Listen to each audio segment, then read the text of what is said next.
Terus saya saking bingungnya saya menjawab, roh itu terletak di leher Pak dokter. Loh kenapa di leher? Ternyata kalau lehernya dipotong semuanya mati. Begitu. Akhirnya karena tidak bisa menjawab, ya sudah, silahkan pahami sendiri-sendiri roh yang ada dalam jiwa kita. Wa fi anfusikum afala tubsirun. Itu untuk mengambil kesadaran jiwa kita bahwa kita ini ada punya sesuatu di dalam hati nurani kita, akan kita manfaatkan apa dan lain sebagainya untuk apa? Tolong itu ditanya masing-masing. Tapi Rasulullah SAW kemudian menafsirkan hal itu. Apa tafsirannya Rasulullah? Bahwa di dalam jiwa kita itu ada gumpalan.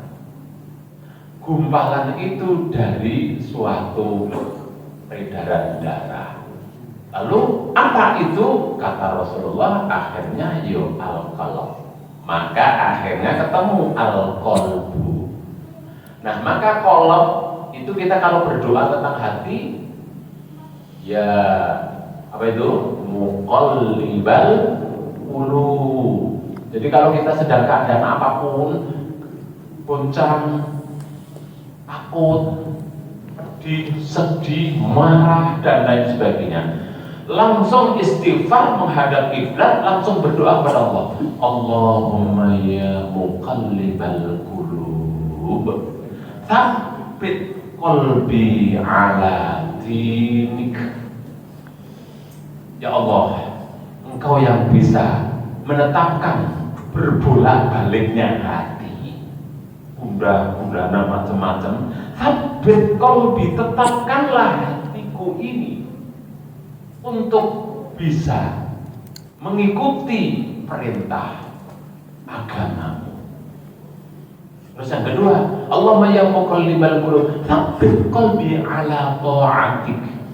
Ya Allah, tentukanlah hatiku supaya bisa memastikan untuk melaksanakan perintahmu. Ternyata Bapak Ibu yang dimuliakan Allah, di dalam jiwa kita ini ada ketentuan agama, ada perintah Allah, ada pelaksanaan apa yang diperintahnya. Maka saya tadi pagi melihat sebuah hadis bahwa orang itu, ulama itu, orang yang pandai, orang yang paham, orang yang terbagi tiga. Yang pertama apa? Alimun billah. Orang itu paham terhadap Allah, paham. Lalu syariat paham, ngerti, sadar. Walakinnahu laisa bi'alim bi amrillah, akan tetapi dia tidak paham terhadap perintah Allah.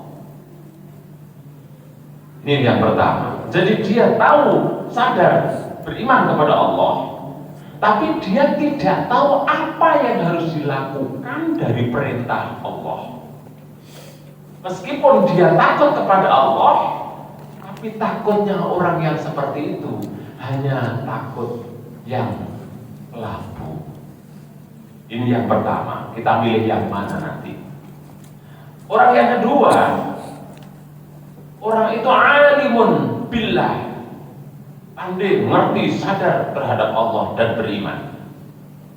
Wa alimun bi amrillah, dan dia tahu, sadar untuk melaksanakan apa yang diperintahkan Allah. Dua itu dilengkapi wa huwa yahshal billah, dan dia takut kepada Allah. Karena banyak orang beriman, punya ilmu tentang syariah, sadar, dan dia tidak takut kepada Allah. Ini banyak orang pinter, profesor, doktor, umpamanya nyuwun sewu, kiai, haji dan lain sebagainya. Tapi ada juga dari mereka yang hanya pinter, ngerti, sadar tentang Allah, ngerti tentang perintah Allah, tapi tidak takut kepada Allah. Maka yang kedua ini, ngerti tentang Allah, sadar tentang Allah, ngerti tentang perintah amalan yang harus dilakukan dari Allah, dan dia juga takut kepada Allah kalau tidak mengamalkannya. Lah inilah mudah-mudahan semua kita yang ada di masjid ini disebut sebagai al-mu'min al-alim al-kamil, seorang mukmin yang melakukan perintah Allah secara sempurna. Nah ini mudah-mudahan. Lalu yang ketiga yang fatal sekali, orang itu alim di awamirillah. Dia tahu tentang seharusnya apa yang diperintah Allah, tahu. Tapi dia tidak terlalu sadar kepada Allah, tidak takut kepada Allah, dan juga dia tidak mau mencari ilmu tentang Allah. Nah orang kayak gini ini sulit untuk bisa dijak bersama kita. Nah itu seperti itu, mudah-mudahan kita pintar untuk memilah siapa harusnya yang kita pilih, yakni orang tahu ilmu tentang Allah dan dia sadar tentang perintah Allah dan dia khawatir takut kalau tidak melaksanakan perintah Allah. Inilah al-alim al-kamil, al-mu'min al-kamil, orang yang beriman sempurna dan tentu dia pasti di surga. Amin ya rabbal alamin. Inilah yang saya katakan panjenengan semua. Sedangkan di surga itu berapa puluh tahun? Tidak tahu. Berapa Prof? Kira-kira pernah penelitian di surga itu berapa puluh tahun? Ternyata di dalam Al-Quran saya kalau ngaji mengatakan begini, bandingan waktu dunia dengan di sana itu berapa toh? Ya kalau dalam Al-Quran ada ayat mengatakan wa kana miqdaru khamsina alfi sana. Wa kana miqdaru khamsina alfi sana. Saya membandingkan waktu yang tersedikit di bumi itu namanya apa? Detik. Detik paling kecil nih. Wa kana miqdaruhu khamsina alfi sana. Sedetik. Kalau saya memahami itu bandingannya 50.000 tahun. Bandingannya loh Pak. Tapi mudah-mudahan pikiran saya salah. Tapi Al-Quran mengatakan bahwa karena miqdaru khamsina alfi sana. Khamsi itu 50, alfi ribu, sana tahun. Berarti antara the second detik dengan 50.000 tahun. Itu nggak bisa kita hitung lah. Artinya apa? Artinya bahwa hidup di masa akhir itu tidak bisa dibayangkan. Tidak usah kita pikir, itu memang tidak perlu kita pikirkan. Tapi yang dipikir adalah bagaimana kita bisa masuk mendapat ridho Allah. Ini kalau berapa puluh tahun, ayo urus. Tapi antara orang yang kenal dengan orang yang di surga dengan yang tidak di surga itu bisa ketemu loh Pak.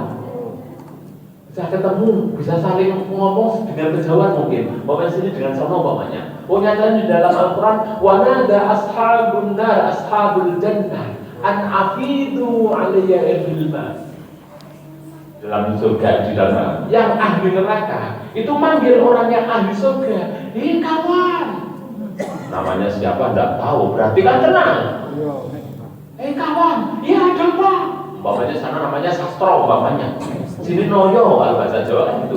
Biasa istilah sesuatu sastro noyo kan gitu loh. Ya ada apa? Sastro, noyo buat saya tolong diuncari aqua gelas itu satu saja. Nah, diuncari itu apa Pak? Diberi, dilempari. Loh, terus kemudian sastro tanya, apa di situ nggak ada air? Banyak, tapi airnya api.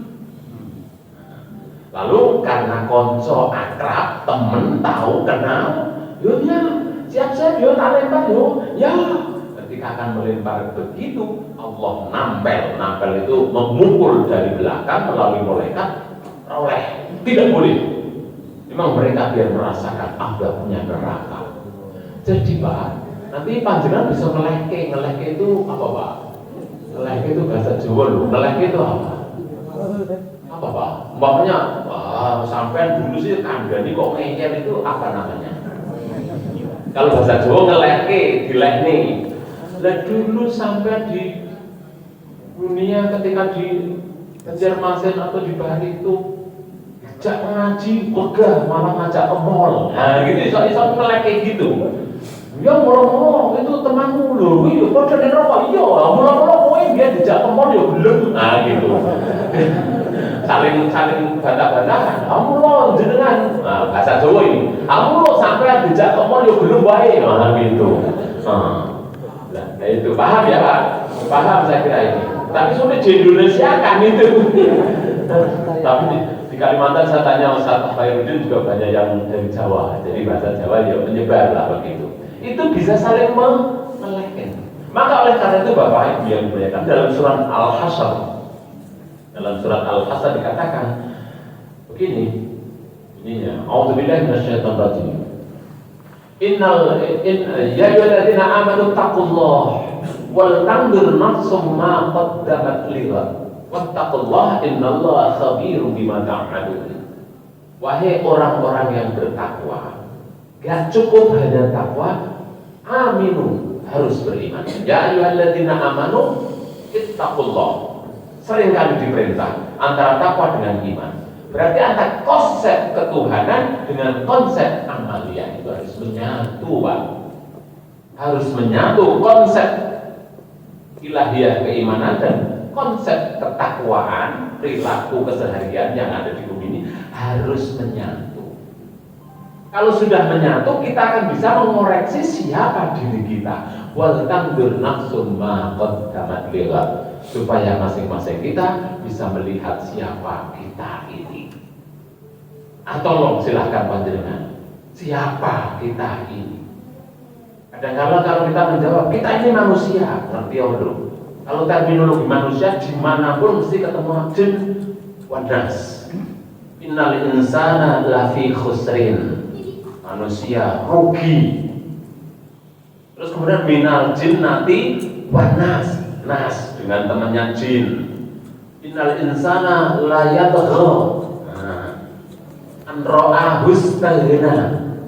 Jadi manusia namanya manusia, kalau tidak dipermak itu akan menjadi saudara kandung mereka. Minal jinnati wanas. Di dalam Al-Quran juga halu'a, manu'a, itu manusia. Maka kita harus berproses, Pak. Nah, salah satu masjid ini untuk memproses panjenengan.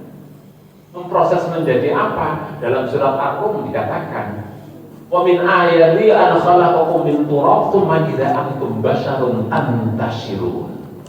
Kita dicipta dari tanah, sama min turab. Lalu tinggal bedanya prosesnya, Pak. Tsumma idza antum basyarun, setelah panjenengan berproses dalam kehidupan, proses lu awalnya sama, Pak. Dalam hadis semua manusia tercipta terlahir sama, seperti lembaran putih kan gitu. Tinggal bapak ibunya yang menjadikan Yahudi, Nasrani atau yang lain. Sama. Proses selanjutnya yang penting.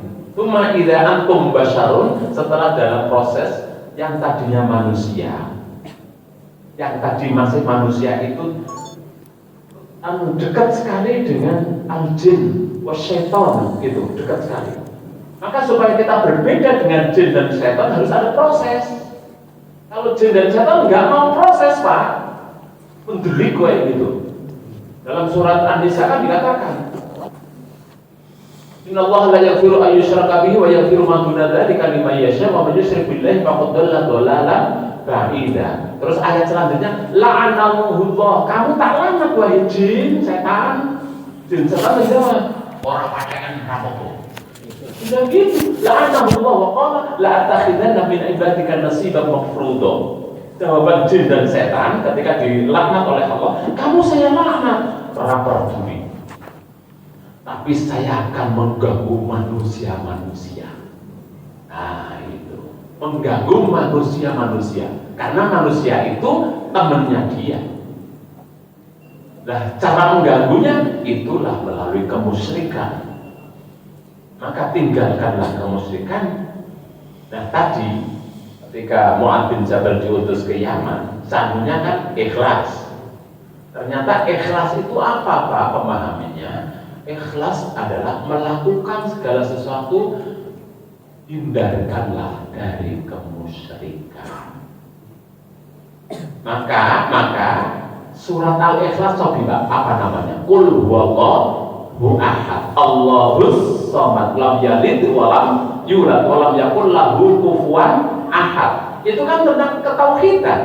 Kenapa kok disebut surat Al-Ikhlas? Jadi keikhlasan dengan anti kemusyrikan ini sangat dekat. Jadi keikhlasan itu apa? Tendensi apapun tidak ada. Maka ketika kita berbuat apapun supaya kita mencari ridha Allah, niatnya li'ihla'i kalimatillah. Bukan ini itu. Ya itu hanya di dunia saja janji itu, naim itu. Tapi keikhlasan itulah yang dikatakan bebas dari kemusyrikan sekecil apapun. Bapak Ibu yang dimuliakan Allah, jadi saya kembali kepada tadi yang saya katakan syarat rukunnya orang bertakwa masuk ke surga. Jadi ada tadi adalah pertama positive thinking, yang kedua adalah bagaimana dia bisa mengurangi waktu tidurnya untuk disisihkan mendekati kepada Allah. Sedangkan yang ketiga, di dalam hartamu ada milik orang lain. Sedangkan yang keempat, dia itu harus berpikir untuk berproses hidup. Di dalam hidup itu dipikir oleh sesuatu yang ada di dalam hati kita supaya menjadi standar. Wa fi anfusikum afala tubsirun. Nah ini yang saya katakan di dalam surat Ar-Rum, manusia awalnya tercipta dari debu, lalu dia berproses untuk menuju kesuksesan fiddin wa dunya wal akhirah. Maka akhirnya disebut basyarun. Jadi akhirnya basyar. Maka ketika basyar ini sudah berproses Pak. Maka Nabi disebut basyarun itu setelah 40 tahun. Nabi kemudian dalam nyanyian kan, Muhammadun basyarul lakal basyari. Dengan gitu kan, Muhammad adalah basyar. Tapi tidak sama dengan basyar-basyar yang lain. Karena Nabi diberikan wahyu. Sedangkan kita diberikan sesuatu kadang-kala malah dengan wahyu kon maca Quran doang kon ini yo ora gelem kadang-kala. Tapi kalau Nabi diberikan wahyu. Nah, maka ketika kita menjadi basyar, maka akhirnya kata basyarun itu adalah menggembirakan bagi kita. Maka proses itu penting untuk kita sampai kepada hal yang menggembirakan kita hidup di dunia ini. Wong urip iku sejurone. Orang hidup marani pati. Wong urip marani pati. Orang yang hidup itu mencari pati, Pak. Sebetulnya saya tanya, jenengan kesini, kita semuanya kesini sebetulnya dalam rangka mencari pati loh, Pak. Alhamdulillah pesawat Citylink aman gitu. Jadi bisa sampai ke Banjarmasin. Suatu saat mungkin saya kemana, suatu saat kemana, lama-lama sampai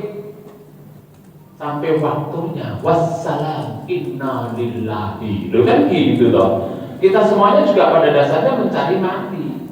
Maka oleh karena itu kita harus sadar sebelum mati. Tadi kata-kata pertama, mumpung ji urip. Nah itu, mumpung ji urip. Bapak Ibu yang dimuliakan Allah, selanjutnya untuk kita kemudian sekarang diberi hidup, sudah diberi hidup kan, sudah ya Pak ya, dan kita masuk proses hidup. Ada pesan Nabi Sallallahu Alaihi Wasallam yang diterjemahkan oleh Ibnu Hajar Al-Asqalani dalam sebuah kitab. Kalau panjenengan membaca kitab itu Nasaihul Ibad, ini di mana-mana ada kitab Nasaihul Ibad itu. Nah, ada suatu kata yang begini. Faradallah 'alan nasi an yatubu walakin tarkat dzunub aujab. Yang pertama, Allah telah memfardukan kita sekarang ini loh. Bi'ano sekarang ini Anyatu segera bertobat.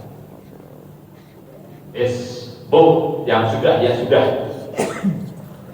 Melalui tabligh ini kita selanjutnya harus sadar kita bertobat. Anyatu.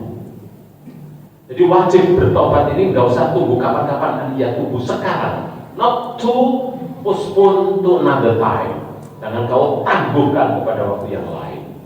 Karena apa? Karena orang yang senang menangguhkan,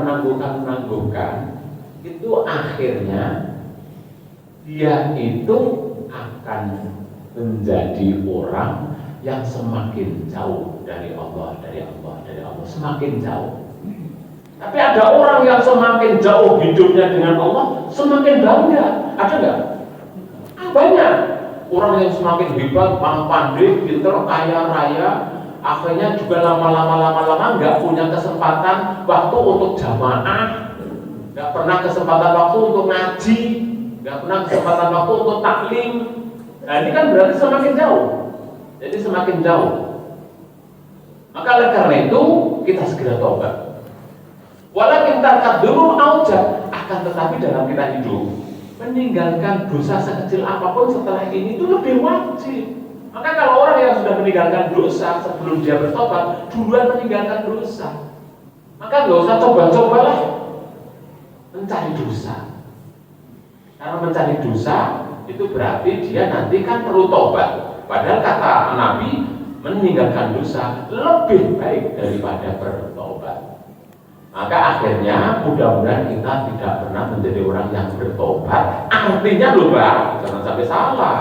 Karena kita tidak berbuat dosa. Setelah kita bertobat, jangan berbuat dosa lagi, maka tidak akan bertobat lagi. Ini yang pertama. Yang kedua, as-sabru min kulli sabr. Sabar terhadap segala ujian Allah. Sabru fi kullin naibat sabr. Sabar menghadapi hidup sulit sekali. Tapi banyak juga orang yang sabar kemudian dia melokro. Melokro itu bahasa Jawa lagi juga. Melokro itu apa? Apa Pak? Melokro. Apa Pak? Oke. Tidak semangat, loyo. Jadi dia sabar. Sudah lulus putranya Bu, ya belum, ya sabarlah. Tahun depan lagi ujian lagi, lulus Bu putranya, belum, ya sabarlah. Terus begitu bertahun-tahun nggak pernah sukses, yo sabarlah. Itu kesabaran yang kayak gini, ini fatal, menjadi fatalisme. Karena apa? Dia akan ditinggalkan pahala. Walakin tertawa, as'af. Dia orang yang bersabar, akhirnya melukro, tapi nggak berbuat apa-apa, nggak pernah ada perubahan, akhirnya pahala justru pergi daripadanya. Padahal dia harusnya mempunyai kesempatan untuk berpahala, tapi karena dia melukro, maka pahalanya akhirnya lewat begitu saja. Kalau kita ditinggal pahala itu lebih sulit. Jadi sabar itu sulit, tapi kalau orang ditinggal pahala itu lebih sulit. Harusnya dia mendapat pahala, tapi tidak mendapat karena pahala lagi. Sebetulnya pahala lewat depan rumahnya. Pahala itu lewat depan rumahnya, tapi dia tidak mau jauh begitu, nggak mau ngambil. Nah ini jangan sampai seperti itu dalam kita menjalankan hidup. Lalu yang ketiga, nasihatnya juga, inna tarfid dahr aji, perubahan Allah Pak. Sorfun itu perubahan. Maka kita belajar sorf, asarmu buat tahwil, buat tabhir. Perubahan alam kehidupan itu begitu cepat. Manusia harus mengikuti. Sekarang kalau nggak mengikuti perubahan alam, kita juga dungu. Termasuk kita yang sudah tua-tua dengan anak-anak kecil kita kalah. Nah, kalau kita main HP ini, anak kita ini sudah lebih canggih. Saya pernah nulis pakai komputer, laptop, internet malam hari, makalah mau dikirimkan harus dikirimkan malam hari. Tapi jam 1 karena ngantuk salah pencetnya hilang. Salah pencetnya hilang. Ketika hilang kan udah bulan padahal harus dikirimkan internet malam ini. Saya bangunkan anak saya yang masih SMA ketiga. Bapak, ya, ini makalah Bapak itu kok hilang, belum bisa mana hilang. Terus anak saya tiba. Tiba muncul. Ya Allah, dari bawa diberitahu Bapak ini golek ini Pak, golek ini baru muncul. Tapi anak kita itu sudah paham, ngajari wong tua itu paham gitu. Akhirnya akhirnya Pak muncul. Bapak itu deso terus-terusan Maka kalau panjenengan tanya hal kayak gitu kadang-kadang kepada anaknya, itu malah sakit hati. Ya Allah, bocah ditanya kok lah kok karo wong tuane. Maka akhirnya saya lebih senang tanya kepada santri. Dan santri karena takdir loh. Ya toh? Oh, ini begini Pak, ya ini begini begitu. Lebih paham daripada saya tanya anakku. Begitu tanya, wih Pak, Bapak itu tambahan mau mikir orang aku paham itu. Nah, ini seperti itu sudah zamannya seperti itu. Jadi memang perubahan zaman. Hati-hati loh dengan anak kita ini sudah keliling dunia loh. Padahal tempatnya hanya di kamarnya sendiri loh. Iya. Loh, bayangkan kalau sekarang kita tidak hati-hati dengan anak kita. Dia pinter internet, ning kamar, lapar internet, sego teko dhewe, gitu.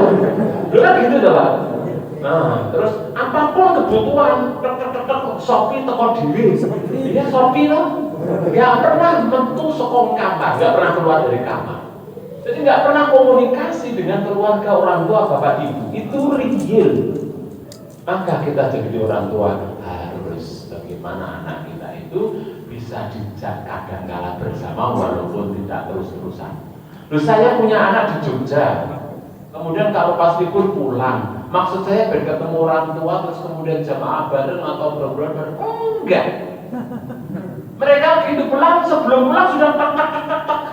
Kita ketemuan ya, nanti hari ini. Ketemu semuanya teman gampang loh sekarang pakai dia grup. Ya, kita ketemuan, pulang-pulang mau kemana? Namanya Zaki. Mau kemana Zaki? Ketemuan dengan kacau-kacau. Ya Allah, pulang hilang meneh. Itu real seperti itu. Di kota besar nggak tahu kalau di desa. Ya bodoh baik aja di desa. Karena sekarang internet sudah ke semuanya. Maka itu tidak bisa dihindar teknologi internet. Tapi kita sendiri dalam memanage kehidupan keseharian itu supaya anak kita benar-benar bisa ikut bersama kita. Jadi jangan sampai kita lepas. Bagaimanapun kita orang tua ilmunya kalah, tapi kan ibaratkan orang Jawa kita sudah minum garam lebih banyak. Maka karena itu hati-hati kader kita di Muhammadiyah atau dimanapun, kader kita itu sangat penting untuk kita awat-awati. Jadi perubahan zaman itu memang mengejutkan loh Pak. Tapi ada yang lebih mengejutkan loh Pak. Ini tadi perubahan zaman sangat mengejutkan. Ini Prof. Hairudin atau saya itu hidup saya itu diketahui di mana saja, diketahui gaji saya berapa, Prof. Hairudin berapa, walaupun saya sendiri sebenarnya nggak ngerti gaji saya berapa, Prof. Loh tenang, saya wallahi saya nggak tahu gaji saya berapa sampai sekarang. Saya juga nggak bisa pakai ATM. Jadi saya punya ATM diberi oleh kampus, nggak bisa pakai. Dan jadi kalau belajar di Sony memang sengaja nggak mau pakai saya. Kalau pakai ATM belas habis terus. Tapi kalau dadak nyantet itu lumayan, kalau kesuwen, megah. Nah jadi saya dikumpul. Akhirnya ATM dipegang istri saya. Terus berapa Pak akhirnya? PIN-nya juga diberikan, tak berikan, malah saya nggak ingat PIN-nya. Akhirnya yang ingat istri saya. Nah, tapi hati-hati Pak Lu, nyuwun sewu lho Bu. Istri kalau diberi uang duit seberapa banyak pun entar habis itu. Habis saya sudah coba kok. Sudah coba. Ketika saya ke Mesir Pak, saya berikan, tak bukakan rekening bank, tak isi gini. Maksud saya pulang-pulang dari Mesir tambah uangnya dulu. tak kirim juga uang ini dari Mesir. Ternyata pulang, Bu, berapa rekening? Habis. Habis. Itu maka kalau uang diberikan semuanya kepada istri, habis, Pak. Gak tahu, bukan gak tahu saya. Maka oleh karena itu bapak juga harus bisa ngatur keuangan ibu. Tapi ibu juga kalau diatur keuangan oleh bapak, demut juga, nggak senang. Nggak senang. Saya pernah waktu awal-awal, Bu, kalau mau belanja ngambil dompetnya bapak, kan ngambil di dompetnya. Tapi ngambil dompet di sakunya bapak itu kan suatu hal yang lain. Tapi kalau dia ngambil dari dompetnya sendiri, itu kan lebih puas, kan gitu. Maka akhirnya tak los ibu. Wes gaji ambilin semuanya ambilin, saya tidak tahu semua. Kita pikir-pikir, ya kalau gitu semuanya saya nggak ada perkembangan. Kan gitu. Maka harus ada konsep nyuwun sewu duit lanang. Uang laki-laki gitu loh. Artinya apa? Yuk kita simpen atau kita pakai dulu. Maka saya lebih senang utang bank. Kita sudah dapatkan uang untuk membangun apa? Umpamanya saya bangun pesantren, dan setelah itu kan dipotong gaji. Gajinya ambil buku KB. Padahal sudah dipotong sekian banyak. Itu cara ngaturnya begitu. Kalau tidak gitu nggak cemantel, jadi nggak jadi sesuatu. Kalau di ibu semuanya habis, Pak. Habis. Ini ada ibu ya nggak boros, enggak. Tapi seharusnya sudah tempe cukup, neng beli tahu cukup, beli ikan. Harusnya ikan, tahu, tempe sudah cukup, masih beli daging. Ngono kok, Pak. Karena apa? Ada uang. Gatel. Kan kalau ibu ke pasar itu, maka sampai sekarang saya tidak mau mengikuti ibu ke pasar. Orang rampung, muter terus. Maka kalau saya ngantar istri saya di mobil tidur sambil nyetel apa di mobil, istri saya biar kelinteran ning pasar sendirian gitu. Karena kalau ikut, tadi kan sudah kesini, ini kurang ini kok Pak, nah begitu. Nah artinya hidup kita bersama istri itu harus ada keterbukaan. Itu artinya itu. Jadi harus ada manajemen. Maka ada proses tadi. Nah, proses menuju keberhasilan. Maka doa kita ini sebagai waktu mungkin sudah habis, keberhasilan kita harus kita selalu mohon doa kepada Allah. Allahumma ya muqallibal qulub. Itu teruskan. Terus juga ada Allahumma kshif 'anil bala wal waba. Silakan selalu ada doa-doa yang lain. Pikir kita, kalau boleh saya katakan, yang sudah semakin tua-tua, silakan sholat minimal 40 rakaat setiap hari. Wajib 17, tahajud 11, berarti 28, rawatib 10, lalu duha 2, berarti 40. Nah, itu minimal umpamanya sudah tidak ada kegiatan yang lain-lain, tolong disempurnakan itu. Bapak Ibu yang dimuliakan Allah, beberapa hal sudah saya sampaikan, tapi saya tidak berpanjang lebar karena ya ibu-ibu, bapak-bapak sudah rodo keju dengkule gitu ya, tumitnya sudah agak keju. Maka saya akhiri di sini dan secara singkat bahwa kita harus positive thinking, lalu ada proses dalam peribadatan, terus pendekatan diri kepada Allah, ingat mumpung ji urip, lalu kemudian kita di dalam menjalankan hidup ini segera bertaubat, sabar terhadap musibah ini ojo kebanjuran. Yang ketiga, perubahan zaman itu mengejutkan, tapi ada yang lebih mengejutkan adalah lupanya manusia kepada Allah. Itu lebih mengejutkan. Ghaflatan nas.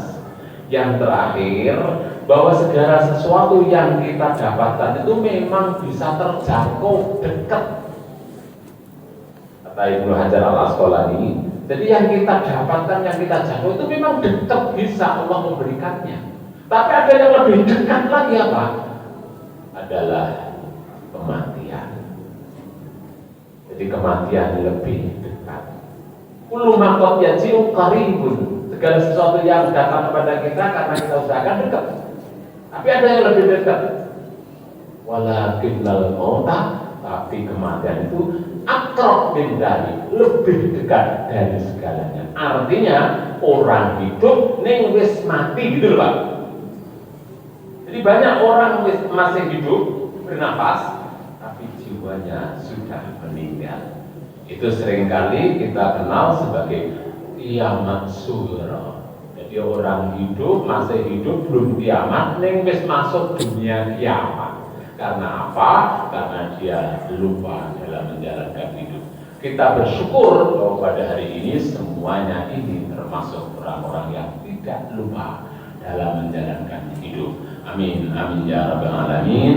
Saya kira tidak perlu saya lanjutkan lagi karena sebentar lagi, dan kalau di Jawa ini sudah masuk ke duhur, dan kalau di sini karena jamnya berbeda, maka jam saya ubah untuk seperti jam Kalimantan, karena khawatir tadi pagi saya bangun sampai 4 kali melihat jam ini sudah duhur atau belum, oh, subuh atau belum, oh ini di Kalimantan belum subuh, gitu dan sebagainya. Terima kasih Bapak Ibu yang dimuliakan Allah. Saya mohon maaf, kurang lebihnya mohon diampuni Allah dan dimaafkan oleh kita semuanya. Nasrun minallah wa fathun qarib wa billahi hidayah wa taufiq. Wassalamualaikum warahmatullahi wabarakatuh.